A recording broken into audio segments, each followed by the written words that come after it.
live on Big Guy's here.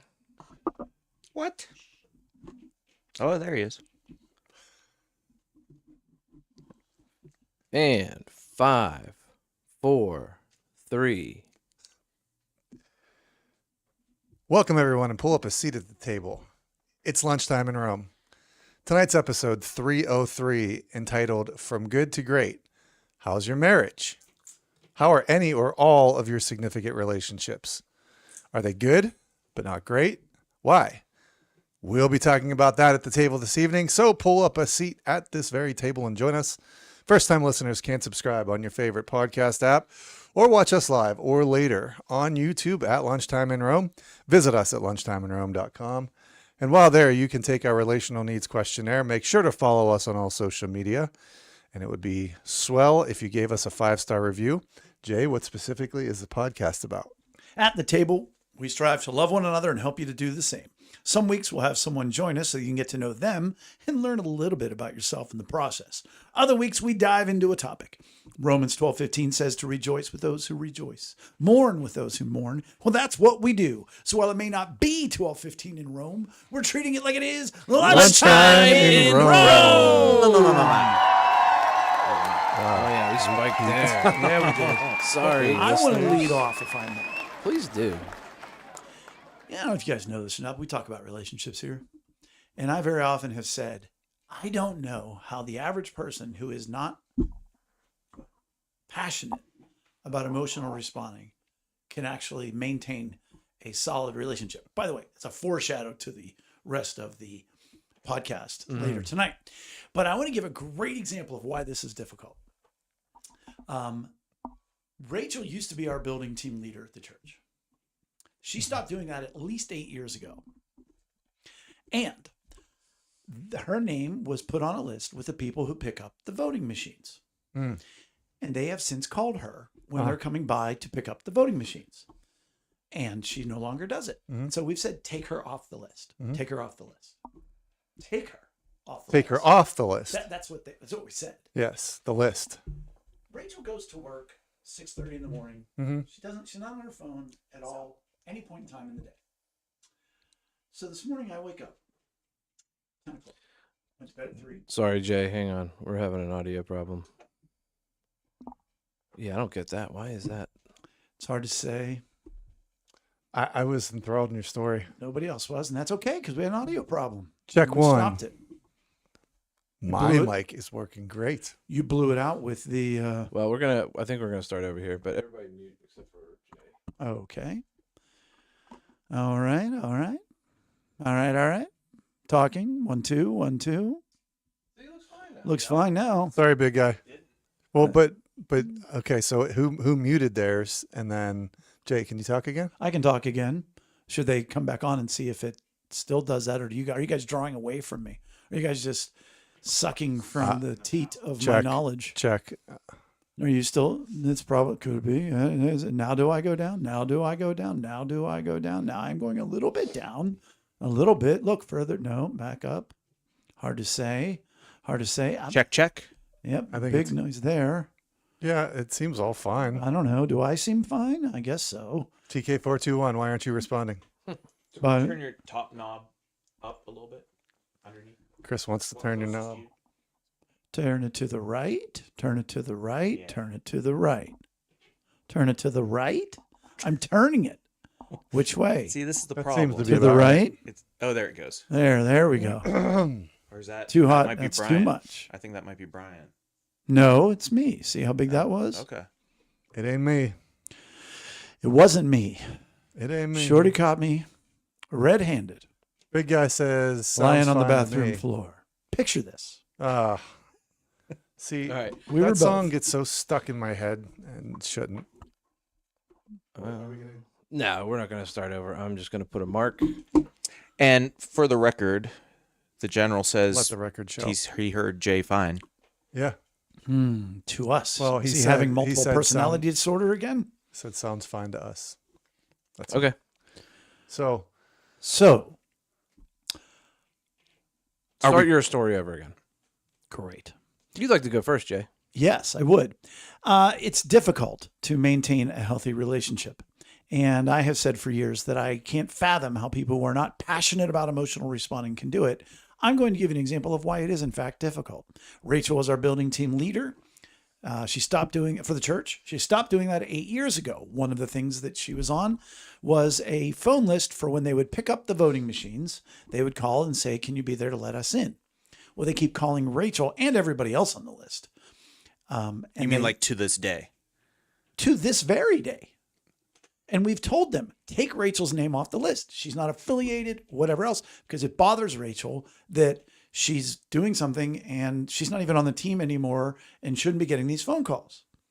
Fast forward to this morning. I wake up at 10 o'clock, went to bed at 3 in the morning, got up at 10, to 2 missed calls from Rachel and texts from Rachel. Uh-oh.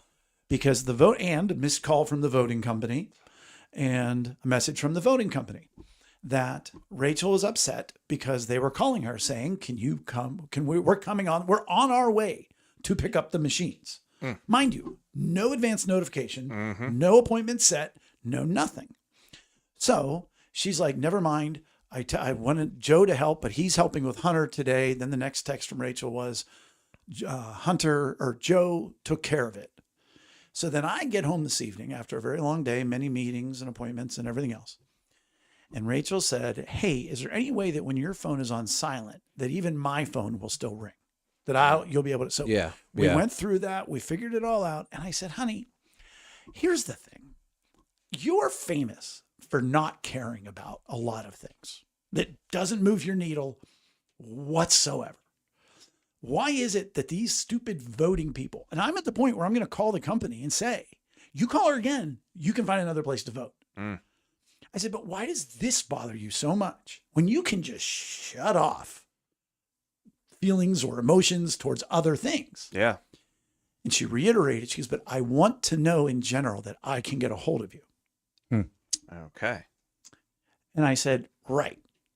In 6 years of you working there, you've only ever needed to get a hold of me 2 times. Both involving. Both times when this stinking voting machine, and when they told us, oh, we contract out, blah, blah, blah. And I said, honey, it just, and mind you, in the back of my mind is, I can call Rachel 75 times. Mm-hmm. Yeah. Guess what doesn't bother her? Not answering. That she didn't pick up. We're setting that aside for now. I said, I just don't want this. What if she's listening to this podcast right now? First of all, I hope she is. Second of all, she ain't. I said, it's just not an issue, and I wish this didn't bother you. So we sat there quietly, and she just said, God bless her. She goes, I'm just trying to express an emotional need. Wow. And I said, honey, you're absolutely right. I said, what I'm doing is responding terribly. Not anybody is going to bat 100. I said, I'm giving you facts, logic, and reason and criticizing. I said, and for the record, I've already made the switch, so it's going to ring.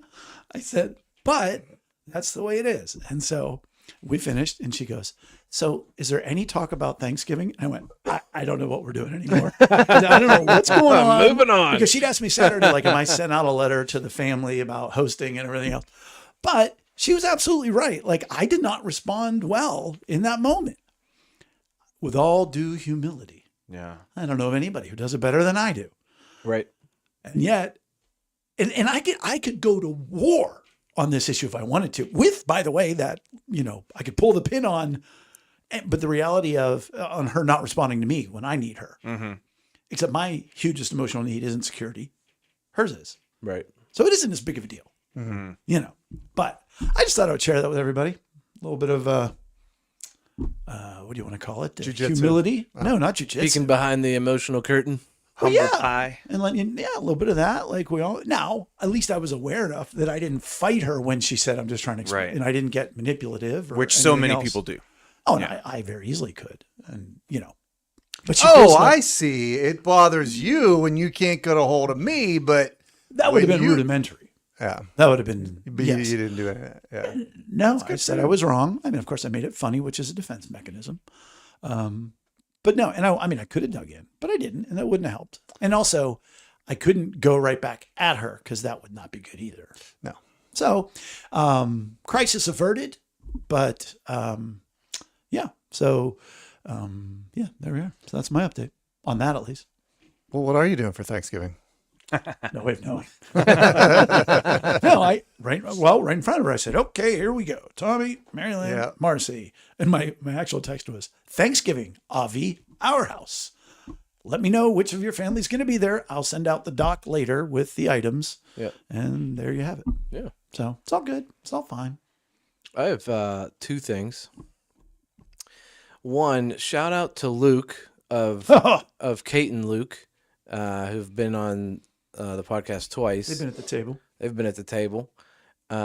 He helped me install cabinetry in our living room. And did an amazing job. Unbelievable. What kind? Awesome. You went a little Trump there. Did an amazing job. They're the most biggest, beautiful cabinets. They are white. They are, no. they are white cabinets. You've been talking about those for a while, though. I'd like that. I'd like to take a look. Yeah, we can go take a look. But they're IKEA kitchen cabinets, but we're using them to create a built-in look around our TV. And just he did such a good job. What would have taken me 3 or 4 weekends, we did in a day.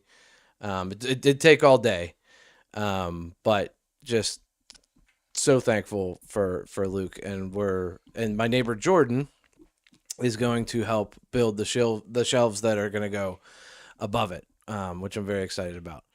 And I've planned that out, and we're going to get wood and cut it up and do the whole thing, and Nice. It's going to be cool. So yes, thank you, Luke. The other thing I wanted to mention is I got my first ace in disc golf. Oh, yeah. Yes, you did. It felt so good, and it didn't go at all how I planned for it to go in the basket. But it was just so fun, and Jay and Joe were there to see it, which I'm glad I had a witness. And it just got in it just kind of crawled into the basket. For those that Like, don't, it really for those that don't know, what's an ace? Ace is a hole-in-one in golfing terms. And but it was so funny. The wind took it, skipped on the parking lot of the church, and then, as Joe put it, took its key out, opened the door to the basket, and let itself in. He did not tell me that. That's a great way. It did. It hit the outside of the basket. It still went inside the basket. And it was such a surreal moment because we didn't erupt. We were all like, huh, Yeah, that's in there. I didn't even know what to say. And But it's a big boy shot. I mean, that's 200 plus feet. yeah, it was really fun. Ish. Yeah. But yeah, I celebrate that. Congrats. Thank you. Yeah. So, Chris, it's a game where they have plastic discs. Some call them, they're like Frisbees, but they're different. And Yeah. they go into a cage, whereas a golf ball goes into a hole. The disc goes into the cage. You should try it. I will have to try that. What's funny is you got us into it. It's true. Well, listen, I haven't given up disc golf. I know. I've You're just been- not. Actually, so I have a very, my update, like any good worship song my update is me centric. And that's an inside joke. You should be a part of one sometime. Is a joke if it's not funny? I've been waiting according to me, yes, and my wife, no, because I crack myself up. Go on. I've been waiting to tell you guys this. Oh, Yeah. For the past month, I've been hitting the gym. Yeah. And I've been hitting the gym like 6 days a week. You can tell. And I'm telling you, Yeah. I'm already like what are feeling you it. doing? Yeah. So I'm following the Ben Davidson workout routine. I mean, if anybody represents working out, and Have and you everything. guys seen? No, The seriously. kid has muscle tone for sure. Yeah. Yeah, Yeah. Bulk. He's The audacity of you to think you can keep up with the famous Ben Davidson lifting routine. I'm going more than him these days. But it's a 3-day rotation. It's push, pull, and legs. I have added abs to the legs day because it's too much on the other days. But I'm just doing machines at Planet Fitness, and I'm telling you, 6 days a week, and I am loving it. That is 6 awesome. days a Yes, week. yes, in rotation. So it's not like the same. You know what I mean? Like, No, I know, but 6. That's Yeah. a commitment. Like, yeah, And how long? half an hour to 45 minutes, depending on the day. How long have you been doing it? About a month. All right, you're past all the different off ramps. Yeah, I've 7 never days, been 7 so. days and 21 days are the two different off ramps Is that people right? have. Okay, Yeah. I've been And very then at 30 days, it's a habit. inconsistent in the past. Like, Yeah. because this hurts. This is no fun. I quit. Well, it's never. When are you fun. going? But Do you have a specific time? Are you going Not before? really. Like, it just depends on the day. Like, if it's a Saturday, it probably is in the morning. But normally, never- it could be right after school or it could be after dinner. I will say I knew that because Alexis has seen you at the gym.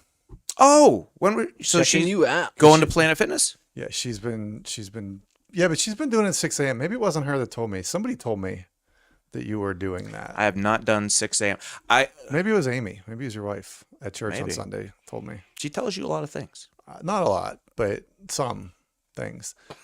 But okay, so that's great. I'm Thank you. excited for you. I'm very excited, and it is taking away some of No, my it isn't. potential to disc golf, but I'm really focused on I this think right now. I believe Jay said you can do 18 or 9 holes in 18 minutes, which Yep. breaks down to 30 80. seconds a hole. Yeah. That was Brian math. Wow, 30 seconds old. And I was like, two how do I inside correct jokes. you without making you look dumb? No, you just. But make it me is look incredible. dumb. You do have 80 18-minute segments in a day.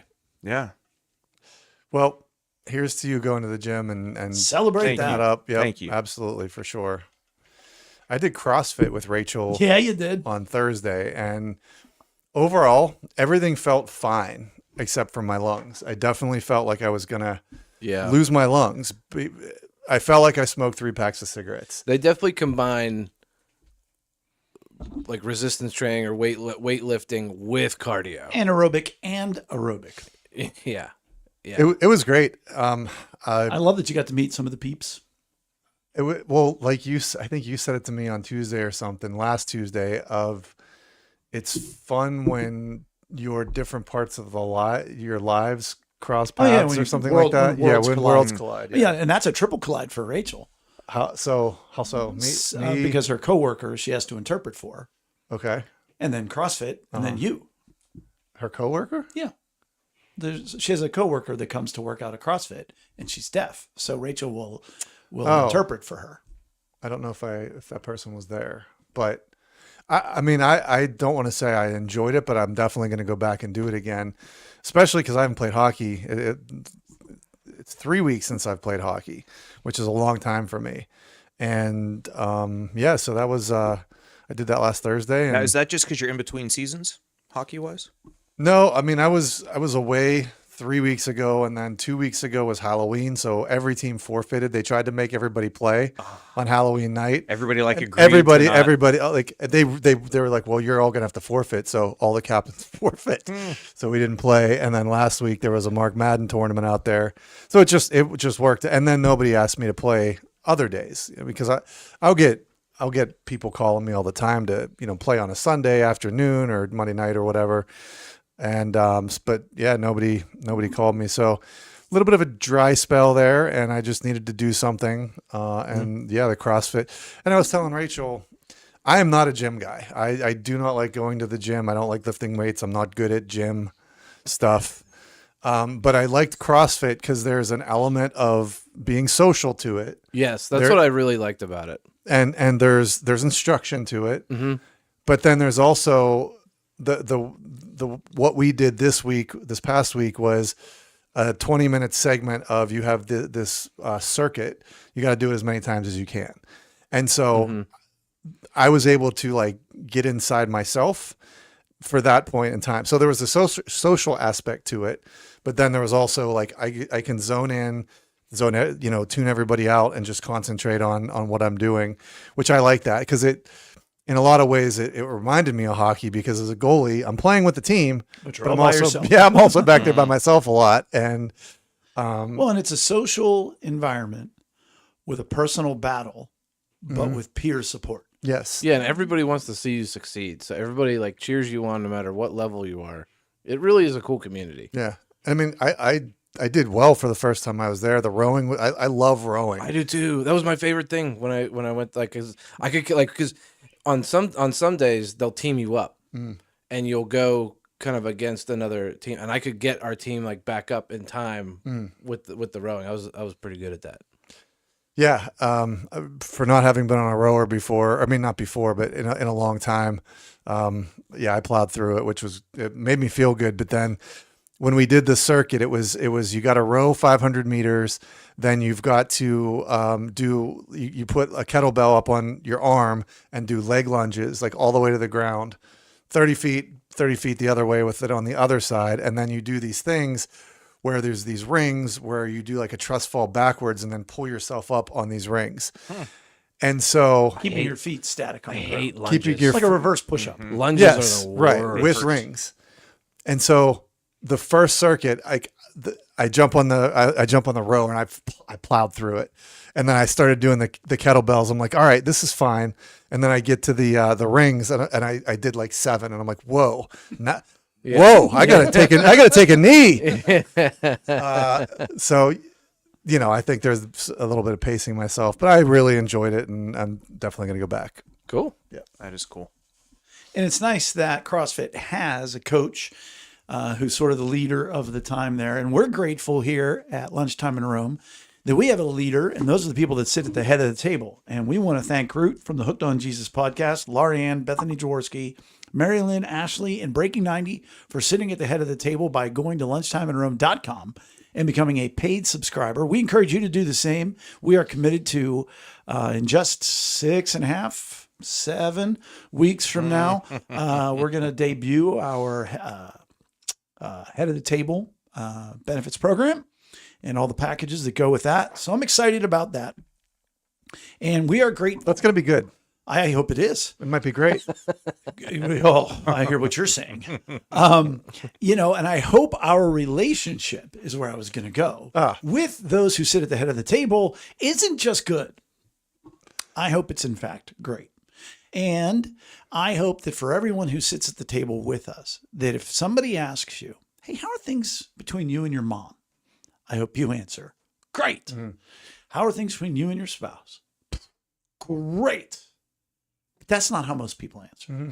When I do pre-marriage teaching, one of the their very first homework is I want you to ask everyone who's married that you have an existing relationship with, how's your marriage? And what do you think the answers are? It's fine. It's pretty good. I can't do it. I can't do it. Don't you probably shouldn't do it. A little discernment. Whatever it is, you shouldn't do it. Yeah. So okay. I think in public, because at first when you were like, if you ask somebody, they're going to say, great. There is like that sort of like, just get through the answer. yes, get through the answer. Oh, we're fine. Everything's good. Yeah. But we're if you're fine. actually Everything's analyzing, good. We're fine. Everything's good. Yeah, That's not great. That's not great. Yeah, You're that's right. fine. Right. It's great. Sure. Or they go, good. I Go a know. little high. Yeah. Yeah.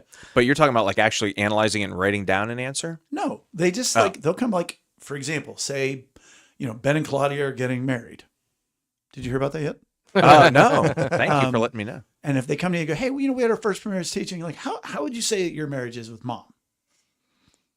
That's the context. Gotcha. Or at work, a coworker. Hey, we're doing our pre-marriage teaching. How's your marriage going? So that's the context. Okay. It's not like write this down, give me an essay, whatever else. Let's say of the 25 couples since I started doing that, I have 0 grades. Mm. And the one we get the most is fine. Mm-hmm. And the most positive we get, unless good is better than this, is better than most, I guess. Mm-hmm. But nobody says great.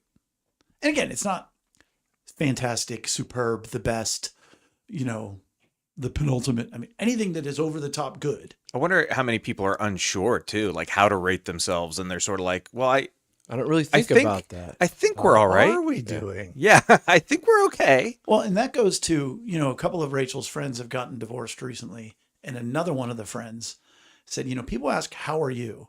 but they never ask, how's your marriage? And, you might be Okay. fine, but your marriage isn't fine. And so she's that's why I remember we were disc golfing the last time you ever played. And I said to you, how's your marriage? Yeah. Yeah. And you were like, it's good. And I went, is it though? No, This I'm is just kidding. not how the conversation went. No. He said, I love my wife so very much, and I try my hardest to meet her emotional needs on a regular basis, trusting in the Lord Jesus Christ that he will move her to meet my needs as well. I love essays. It was a great answer. You you. did such a good job. Thank you. But this is based on, if you look in Genesis, which is the first book of the Bible, and God made everything and it was good. And then he made Adam and it wasn't good because Adam was alone. And so what did he do? He created a relationship. He created Eve. And then it was very good. And so, maybe we should title this From Good to Very Good. Yeah. But so that is God's benchmark for the relationships in our world to keep us from feeling alone, that they would be very good. Not just okay, not just better than most. And going back to how I started this time, talking about my disagreement with Rachel and me missing the mark, that's with both of us being very well versed in all of this and me being an expert in this. Even then, in that moment, it wasn't very good. Now it ended very good. So that's why we wanted to talk about it tonight. To talk about, well, why is it that way? And what does it take to be that way? And I think for each of us, we could say our marriages are very good. Would you say so? Yeah, absolutely. Yes. Which one's the best? No, I'm just kidding. But that's given a lot of hard work and a lot of knowledge. Like, it's not just in desire. Do you know what I mean? Like, most people want the relationship to be very good. They're just not equipped to make it very good. Let's look back at our you people with alive parents. Oh, you people. Yeah. But let's go with generations. Do you think that marriages 50 years ago, ready for this? 50 years ago in 5 years will be 1980. Yes. That's scary. Broken brain. Isn't that crazy? It is Yep. crazy. Because if I say 50 years ago, I'm thinking Nah. the 50s. Yeah, Yep. absolutely. Right. Yeah. So when do you want us to think back to? Let's go to the 80s. We'll start in Okay. the 80s and we'll go to the 50s. Okay. Where marriage is very good. Um, Which one's more, now, 80s, or 50s? I think 50s. What are the was- characteristics of it? I'd like to, I mean, in my mind, for some reason, the 50s to me seems like they were consistent, but maybe not great. I don't know why. Like, okay, we're going to stick together, but your dad beats mom all the time, but she can't say anything because it's the 50s and she needs to be in the kitchen. That's my picture of a 50s type, or I think about maybe my grandparents where, it wasn't great at all, but they were staying together. Right. That's my conception. Maybe I'm wrong. I mean, I'm sure that's not the average, but that's what I think. Well, of. even look at the reflection in TV shows. Mr. and Mrs. Cunningham. That was Yeah. good. It was good. Wait, who's In Happy Days? Happy Days? Yeah. Okay, youngster. No, I couldn't. I I that's couldn't remember the name, but I've seen that's Happy based Days. in the 50s. The Cleavers. Yeah, I mean, it was the Cleavers, right? Yeah. I tend to The think Jetsons. like we hear That wasn't the 50s. That was the 2050s. we hear about like the divorce rates are higher today than they used to be.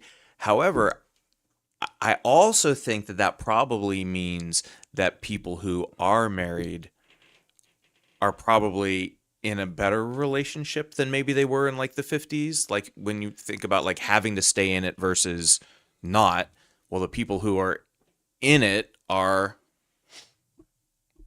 probably better off than Oh, culturally, Right? it's Does that make wildly sense? different from those eras, from the 50s. I mean, divorce is not really something you did. yeah. Whereas, starting in the 70s and 80s, We did do a whole podcast on Yeah. divorce over the years. Yeah, And the impact statistics of and stuff. no fault divorce and Yep. whatnot. Yep. I think in the 50s, there was much more you stayed together, because that's what you did. Right. It was a scarlet letter. What did Marilyn have to say? On She just says we weren't there. Yeah. Oh. We don't know. We weren't there. All right. Barely. That's though. fair. But She was barely not there. we've seen Well, and we've we're seen speaking, movies. And, yeah, we're speaking out of what how has been Brian put portrayed. it, like what has been portrayed over, well, what but we also know. in our own, like my grandparents. When you said grandparents, I mean, Yeah. my grandparents on my dad's side, Pop and Grandma Mitlow. Like I remember her throwing a roast beef out the screen door at him because he was 3 hours late for a Saturday dinner, and he'd been at the Elks Club the afternoon. But Can I ask real quick? Do any of us see a bit like we keep referencing the 50s? Do any of us see in our perception a big difference between now and the 80s? wow, that was the transition point. Nice. I don't know. What do you think? I don't know. I don't see it. I don't like. Do I see a huge difference between my marriage and my parents' marriage in the way that they like? Well, from a cultural perspective, right, or Yeah. from like the way. I mean, certainly now because we are well versed in relational needs and we try to communicate that way. But like in general, like I don't know what am I trying to say. Like I feel like my parents had until they got divorced, they had a really good marriage Yeah. for a lot of years. We'll put it that way. Stupid divorce ruined the whole marriage. That's a They were going to stay together, but then they got divorced. They got a case of the divorce. Came down with it. Okay, Ran I around lost the my corner, point. moved in Just- next door. just move along, move along. Their marriage was good. And it never got great. Valid point. To me, the 80s was, I think, and again, this is just social observations. And, well, I don't want to be tainted by my own parents' divorce. That occurred to them, too. Yeah. They got a case of it. But I think the 80s, and I think, in that sort of generation, you were allowed to get divorced and you did walk out. And there was, I think cheating has always happened Right. Sure. throughout time. Yeah. Yeah. But I think they would even cheat and stay together in the 50s and the 60s. Yeah. Whereas in the 70s and the 80s, you cheat and move on, and the woman has resources now, and the man's got all that kind of stuff. I think for a while you just didn't get a divorce. Then I think for a while you would hear them people stay together for the kids, and then once the kids moved out, they would go their separate ways. Which is funny because that's actually exactly what happened in my family. Not for that reason, just the timing worked out. I was a sophomore in college. And now it's, hey, it doesn't, like I said in church on Sunday, so many people live together before they're married, thinking they're doing marriage practice. When in That's a great point. reality, you get together, you have a fight, you move out. You're you doing move in divorce together, practice. and you're having divorce practice instead. And I think that's predominant today. So instead of setting up better marriages, now it's setting up a quicker divorce and a bail. And again, if you're not married or either not yet married or you're a widow or a widower, which as I preached on this Sunday, which was the impetus for this, it's a viewpoint not many people have, but standing there preaching this sermon, looking at people that like, I know this is negatively affecting them emotionally. Your message?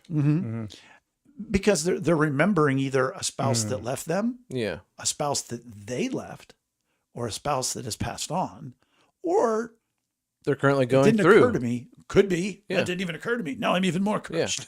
No. Or somebody who's never been married and wonders what's it even like. But yet the importance of the message and having to deliver it.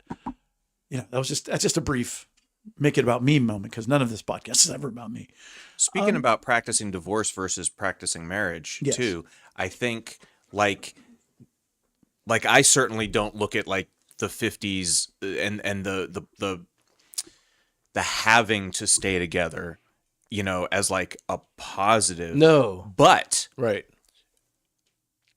there's something to be said for sticking together and figuring. I mean, I'm sure that's where we're headed, but like sticking together and figuring each other out Well, I think- emotionally and Yeah. like working through, because you're not gonna automatically be like, oh, well, this is so easy. We can be married for 40 years and Right. there's, You everybody. think that? Well, and I Well, think I get right. Sure. if sure. you Sure. ask Sure. any older person like that, from the 50s or 60s, I think one of the things that they'll always say is like, it's a lot of work, you know, because it is a lot of work to, you know, to stay together and get through certain seasons in life. And they didn't have the tools, as many of them had the tools then that we have. And I mean, we meaning specifically us, we have now. Like, I mean, how many times my grandfather was on my mom's side. Well, both of them were great guys, but Bob Bronner I've talked about many times. And he was my mom's dad. And when I would talk about emotional needs with my mom, she'd just say, honey, we didn't do that. Right. You know, and he, you know, he's just like, he just didn't do that, you know. But my point was, if you are listening, sitting with us at the table and you don't have a spouse or you've never been married or what, it's the same is true with your parents, with your best friend. Is it a good relationship or is it very good? And what is missing in all of that is a lack of relational intimacy. Go back to the 50s. Dad came home from work. She put out the dinner. He said, good dinner. He sat in the study, drank, and, you know, and then he went to bed. There was no back and forth. You look at the 80s, same thing, except now there's more interaction, more opportunities to distract. More She's cocaine. working, more cocaine. She's working, he's working. Their concurrent lives, there's no Ships in the night. relational intimacy. And so at best, your relation, and by the way, all the way Today, to right. today. Now we're sitting on the same couch, but staring at our own device or whatever, you know. Doom like there's- scrolling. Yeah. Yeah. Doom scrolling, sending memes to everybody else, or your own wife. You can send a meme and she'll never reply. She'll never even give you a thumbs up. Wherever that happens. Yeah, to. it seems completely unrelated to you. One of the story is, one could argue we have even more distractions today, and even less, More than ever. less, again, relational intimacy. And, Can you and just- less desire to even try to make it work. I mean, it's been so, you know, just the institution of marriage at this point. It's we can just change it. It's a disposable thing, just like so much of the rest of our society. Go ahead, Chris. Sorry. I was just going to ask if we could define relational intimacy. I mean, because, Yes, I think that's a great idea. okay. Go ahead. Me? What does it mean to you? I think it means, let's start with open. Really, there you go. Jesus. Let's start with open, honest, vulnerable, Yeah. right? Like you want to be able to communicate. I think intimacy, that word means closeness. So you're going to need to have sort of an openness with that person. Yeah. To me, it's an intentionality, because you can drift real easy. You can begin to, Lex and I talk about wallpaper. You know, there's things in the house where, Heck of a transition. well, no, what I mean, like there's things like I cleaned my workbench off this past week for the first time since we moved in the house. Oh, it's amazing. 20 plus years, and it had never been cleaned like that. But for 20 plus years, I walked past it and didn't even think about it, didn't even look at it. I mean, in the back of my mind, maybe somewhere. And I think, you know, that can happen very quickly, or maybe not very quickly, but that can happen over the long term in your relationship. So to me, that relational intimacy partially means an intentionality of being present and checking in and not being superficial. What was the wallpaper thing? Just things become wallpaper, and even your spouse or your relationship can become wallpaper. You're just walking by it. You're just walking by it, How like about dirty house syndrome? dirty house syndrome. That like you go into somebody else's house and you see all the dirt, You walk in, you smell the smell, and they're like, "Wow, we don't know." or when you're on vacation, you come home to your own house. Yeah, You go, right. does our house always smell like that? Yeah, but that's what I mean by wallpaper. Yeah. Like Yeah, you yeah. just you start Yeah, missing and it. Amy and I recently had a conversation, you know, and we had a very open, honest, and vulnerable discussion, you know, and I'm not going to go too deep because I didn't get permission of like what, you know, Sure. how deep to go, but Probably shouldn't. you know, but we have talked about, you know, Amy's mom passed away 2 years ago. And you know, I've been trying to meet her needs, but haven't been doing the best, you know, emotional need meeting at times, you know. Your Ian bag again. And you know, we just had a very intimate conversation Sunday night, you Yeah. know, and it was good. It was great. It was great. And it took some energy, Yeah, and it's insight, yeah, and a lot of vulnerability, a lot of honesty, and and that is a great transition because I agree with you, Chris, but I would like to refine your comment. And I agree with you also, Brian, as far as the intentionality of it. I wouldn't argue that the intimacy lies with being open or inherently honest alone. Because you can be open and honest. You're a piece of crap. But to be vulnerable, to let somebody in and to dare to go into their world. Like when Rachel called me out on that poor emotional responding, I had to intentionally go into her world and see how she felt in that moment. So to me, it's really the vulnerable nature of it. yeah, And sharing your innermost thoughts and needs, not thoughts, needs. hmm And asking that person, would you meet these needs so that I don't feel alone? And then when they meet that need, guess what it is? Intimacy. Very good. Intimacy. So after I talked about this in church on Sunday with the scripture being Colossians 5 through 7, where it talks about sexual immorality. And I said how, that's having sex outside of marriage.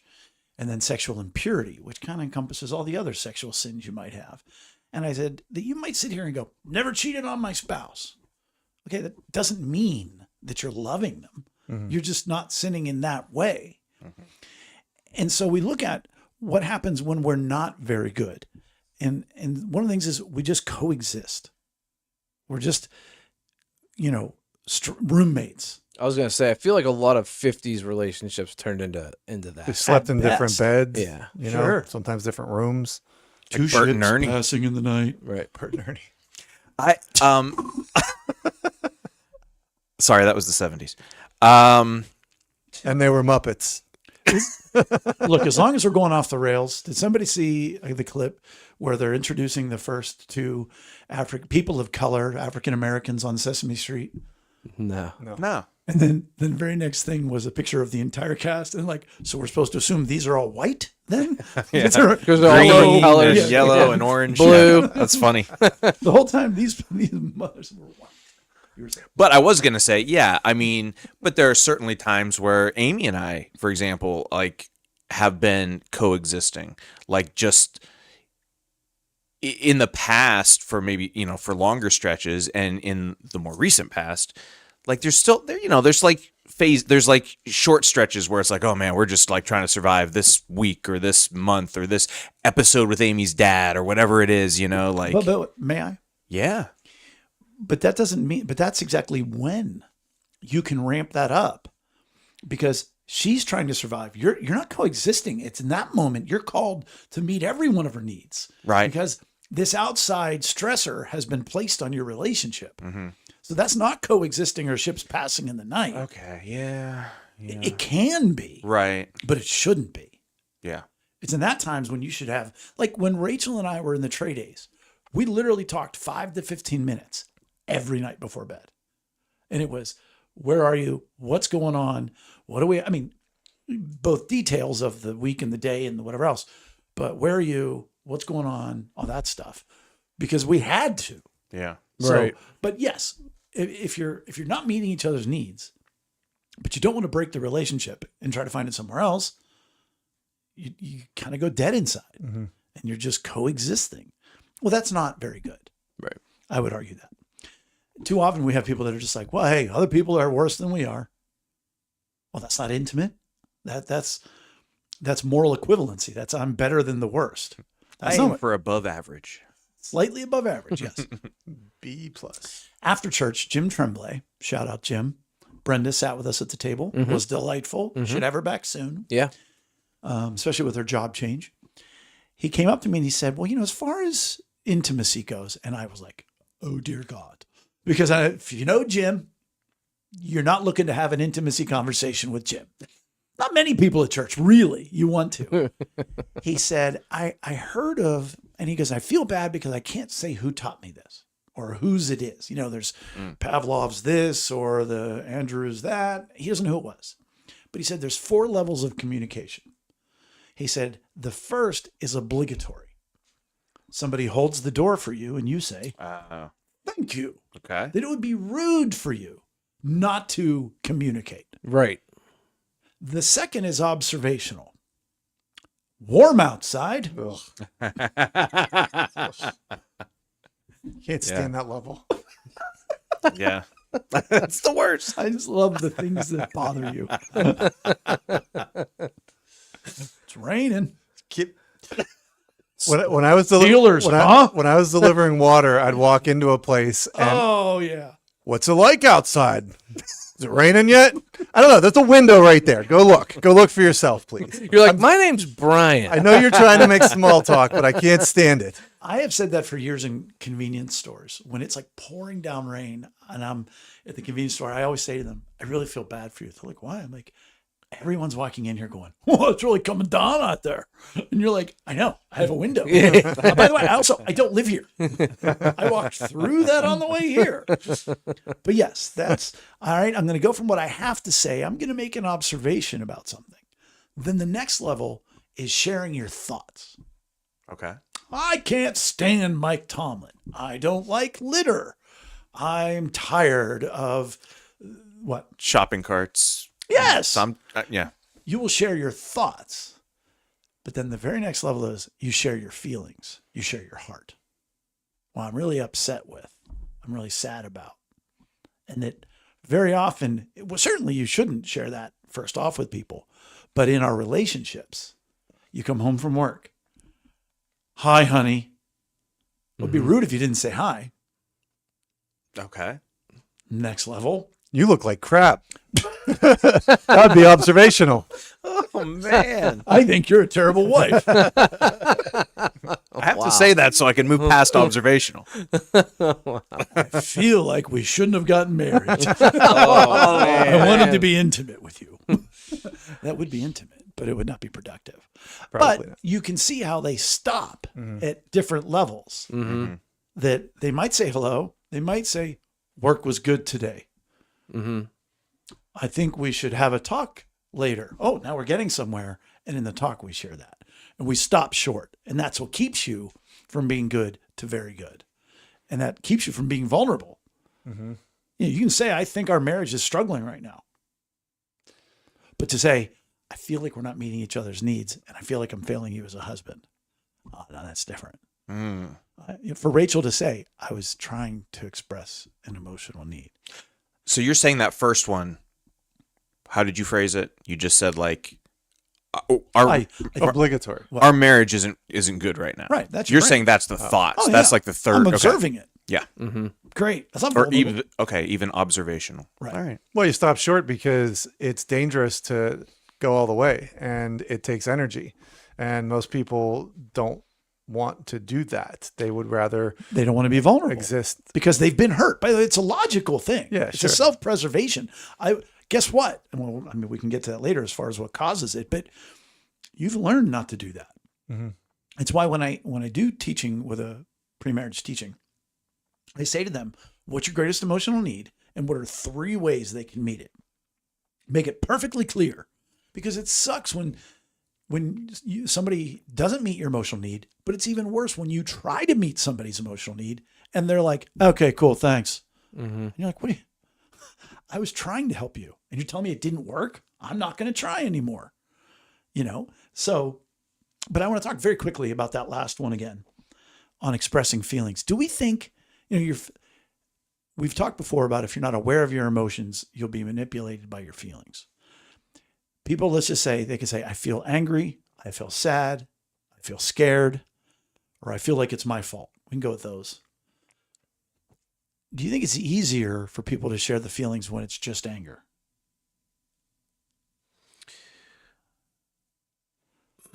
I was actually wondering, Sort because of like a subset of the feelings communication. yeah, because I was wondering, like, well, like you get to that observational part, but then you don't want to go to the intimate level because you might fear that Mm-hmm. you're going to hear something that you don't want to hear, or, that kind of thing. Or you might get angry and you just don't want to deal with that right now and you just don't want to be angry. Or, like you feel bad because it's your fault, but you still don't want to talk about it, because like you just don't want to go to that place, or I'm not worth this anyway with self-condemnation. Yeah, I mean, you're describing the 4 different places where your hurts go, Right. which transitions or translates into your feelings that people talk about. I feel this way. Right. I don't have an answer. It's just something, since Jim said that to me, I was like, are you more predisposed to, if you are someone who's going to share your feelings, is it the one that you feel the most? But even within those 4, is there one that is the angry person more likely to express their anger? Whereas somebody who is guilty, Yeah. they might as well, because they want to tell everybody it was their fault. But if they're afraid, they may not say it because they're afraid. Right. I could see anger is just a more aggressive I agree. feeling than the others. I think when you're You're much angry, more likely to be proactive with that. yeah, But I also think you could be passive with it too. you could. Yeah. Yeah. You're still But- communicating though. Sure. Yeah, I think it would go anger. With a slam door or something like right. that. I think And- guilt would come in second, because you want to tell everybody how bad you feel. Mm. Okay. I don't know what that means. I don't know You're what you like, mean by that. Hey, I want you to know it's my fault. I'm the worst. I'm terrible. Mm-hmm. Because if you're afraid, you're more than likely going to keep that in because Right. you're afraid. Right. You don't want anybody to react to your fear, so that falls below that one. Mm-hmm. And as far as self-condemnation, I'm not even worthy. Yeah. You're probably not saying anything Right. because you're not even worthy. Right. So, all of those stop short of being intimate. Well, I mean, unless you're doing all 4 levels Right. and doing them well. I wanted to look at a little bit like what causes it. Why aren't we good at being emotionally intimate with other people? It's funny because I've said that all the time, that we talk about Romans 12:15. Well, that's emotional intimacy. That's going into your heart and joining you there. And yet it's not easy. And I said it at church on Sunday, I feel bad that I keep telling everybody, rejoice with those who rejoice, mourn with those who mourn. And you're carrying around a whole bucket load of hurts that preclude you from that. So what stops us from being emotionally intimate? Self-centeredness, exhaustion. Go with self-centeredness. Why? Because I mean, I think most of us as adults are walking through the day trying to survive. I don't want to say most, but I think a large majority of us are clinging to the edge by their fingernails emotionally. I mean, and I think all of the stimulus that we get every day, it's draining. And so we're just trying to get through the day by and large. And so we don't really have the room or the capacity or the desire. I can't. Yeah. Oh, I can't do that. I'm not going to have that conversation with you. I agree. I would also add to it, because we've learned, nobody else is going to meet my needs. So I'm going to meet my needs. Mm-hmm. So yeah, I would agree with that. What else? That said it for me. It just I guess I would add that it could just be, it's not that you don't want to, but it could just be, that's the habit in your brain. And so like, unless you're going to take the time to force yourself out of that habit and be more thoughtful about somebody else, you're just, your brain is going to be steering back into the, okay, take what's next on my list for the day? What's mine? What do I need? Yeah, I would say like you need to know what your emotional needs are, and also know how to meet the emotional needs of. So what you're saying somebody is you're else. not motivated to do it. You're being selfish. That's what Brian and Chris are saying. And you're saying you're ill-equipped to do it. Right. I'd also like to add one. I think about like the dumb sports guy who is so distracted by sports and stuff and, Dave Portnoy and stuff like not, you know what I mean? It's like, I think that there's a lot of people that they like, I just think about, sorry, frat people, but like you go to a frat and then you live the rest of your life in your marriage like you're just disconnected, and I guess learned bad behavior, or you know what I mean? Like, very much so. I guess this is the way the world does it. I'm going to focus on my fantasy Well, football. And I forget who it was in your family, but he was at the Elks Club for 3 hours past How about dinner. Menlo? Right. He's avoiding, Sure. Right. So that's great. So we have, you said it was poor motivation, being selfish, and you're saying ill-equipped, Right. and we haven't been taught. We haven't seen it. And we've been a product of poor patterns. Mm-hmm. That's the way it's always been. So that's the way I'm going to handle it. That's what my dad this is what a guy does. This is what a guy's a frat supposed to brother do. does. That's what a sports guy does. They're not equipped, equipped to do it, but they've also never seen it done. My mom talking about Paula Brunner. Honey, we just didn't do that. Right. We haven't seen it done.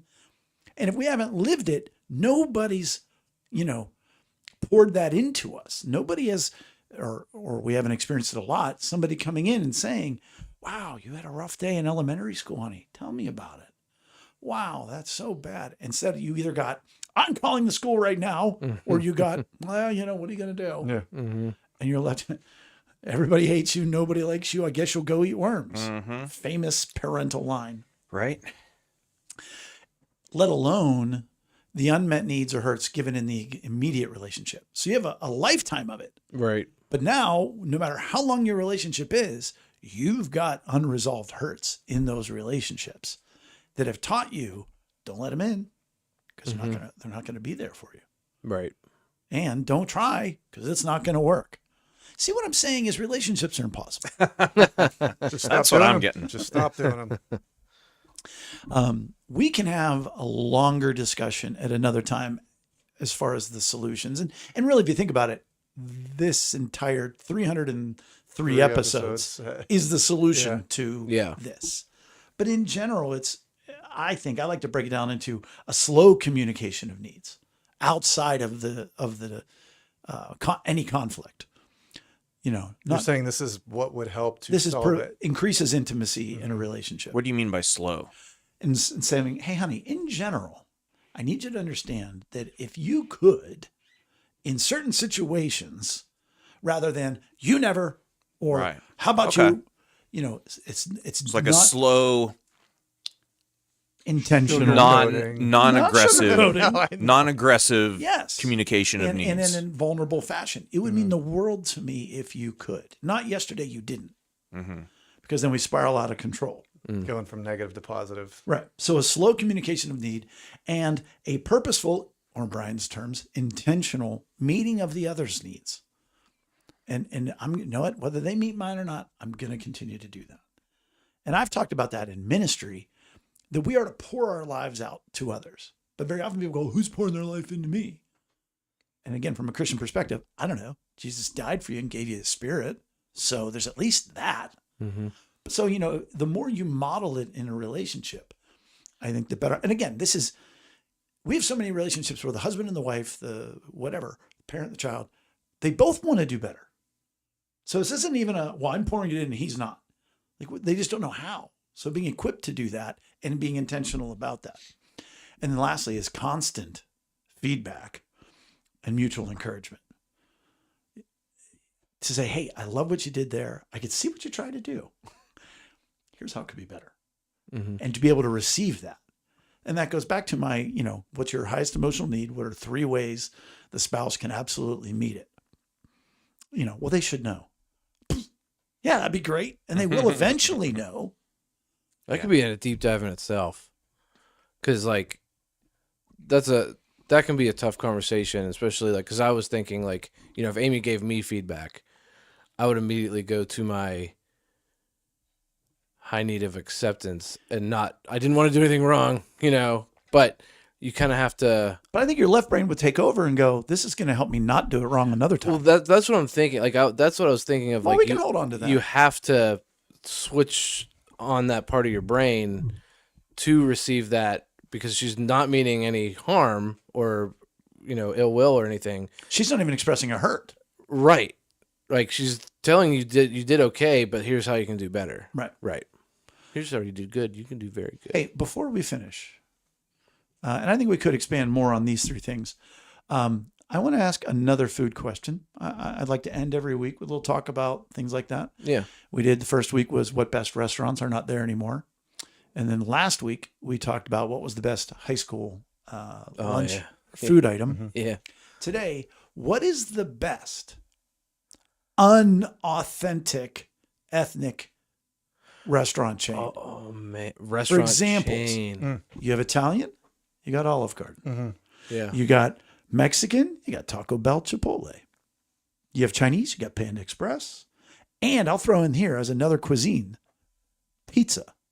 And you got Pizza Hut, Papa John's, Domino's. Right. So Big, what is the the big best- the big chains, not the The small big chains. chains. Yeah, that the are- big that are not pizza. nationwide They're not chains. pizza, but right. they're But we got sold like as in pizza. Pittsburgh, Pizza Palermo. I don't know if that's outside of Pittsburgh. But their pizza's decent, but I wouldn't put that But in the it's real same pizza. category as like because it's real as pizza. Hut. I'm Right, talking, right. yeah, So the best non-ethnic, best non-authentic authentic ethnic. ethnic food chain or food, Yeah. whatever. Man. Because Olive Garden is not Italian. No, it's certainly not. You get you a soup, salad, and breadsticks lunch all day. But how can you go against Taco Bell?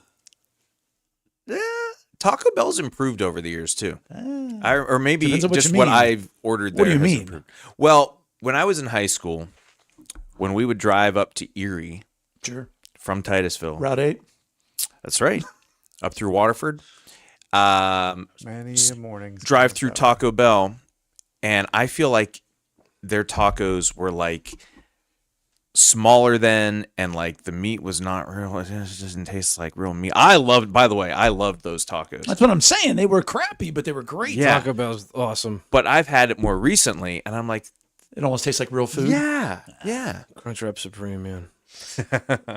Oh man, this is tough because my brain initially went to Taco Bell because like I can't remember the last time I had Taco Bell, but man, I freaking love Taco Bell. I'll shout out Olive Garden's salad though. Oh, yeah. Their salad, salad is is banging. top Dude, the notch. soup salad, I said it earlier. Soup salad, breadsticks, lunch. Gosh. When they like mix, and I'll buy the Olive Garden Italian dressing in the It's not bottle. the same. It doesn't. When they mix it there and it's just like the right consistency, I really like Yeah, their pre-mixed Italian. Can I go with Outback Steakhouse?